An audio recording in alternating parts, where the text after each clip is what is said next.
श्रीश्यामलादेवी स्तोत्रं ज्ञानं ध्यायेद्रत्नपीठे सुकलकपठितं शृण्वन्तीं श्यामलाङ्गीं न्यस्तैकाङ्घ्रिसरोजे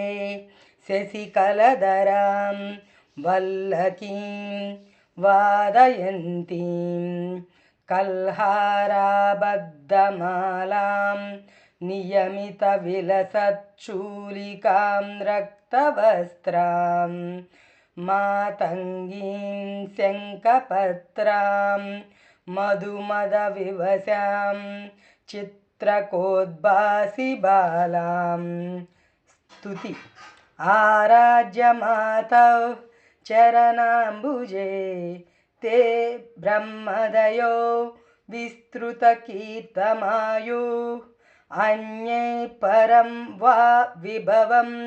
मुनीन्द्राः परां श्रियं भक्तिपरेण चान्ये नमामि देवीं नवचन्द्रमौलेः मातङ्गिनी चन्द्रकलावतंसाम् अम्नाय प्राप्तिप्रतिपादितार्थं प्रबोधयन्तीं प्रियमादरेण विनम्रदेवस्थिरमौलिरत्नैः विराजितं ते चरणारविन्दम् आकृत्रिमानं वचसां विशुक्लां पदां पदं शिक्षितनूपुराभ्यां कृतार्दयन्तीं पदवीं पदाभ्याम् आस्फालयन्तीं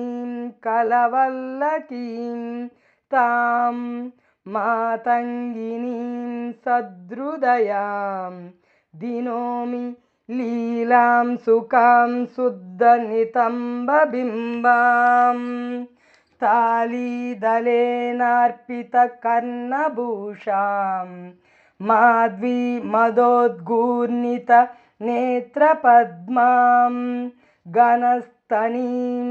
शम्भुवधूं नमामि तटिल्लताकान्तिमनर्घ्यभूषां चिरेण लक्ष्म्या नवरोमराज्या स्मरामि भक्त्या जगतामधीशे वलित्रयाज्यं तममध्यमम्बा नीलोत्पलां सुश्रियमावहन्तं काञ्चाकटाक्षैः कमलाकराणां कदम्बमालां चितकेशपाशं मातङ्गकन्ये हृदि भावयामि जाये हमारक्तकपोलबिम्बं बिम्बाधरं न्यस्तललाम रम्यमालोल लीलालकमायताक्षं मन्दस्मितं ते वदनं महेशी स्तुवेन्वहं शङ्करधर्मपत्नी फलश्रुति मातङ्गिनीं वागधिदेवतां तां स्तुवन्ति ये भक्तियुता मनुष्याः परां श्रियं नित्यमुपाश्रयन्ति परत्र कैलासतले वसन्ति वसन्ति वसन्ति।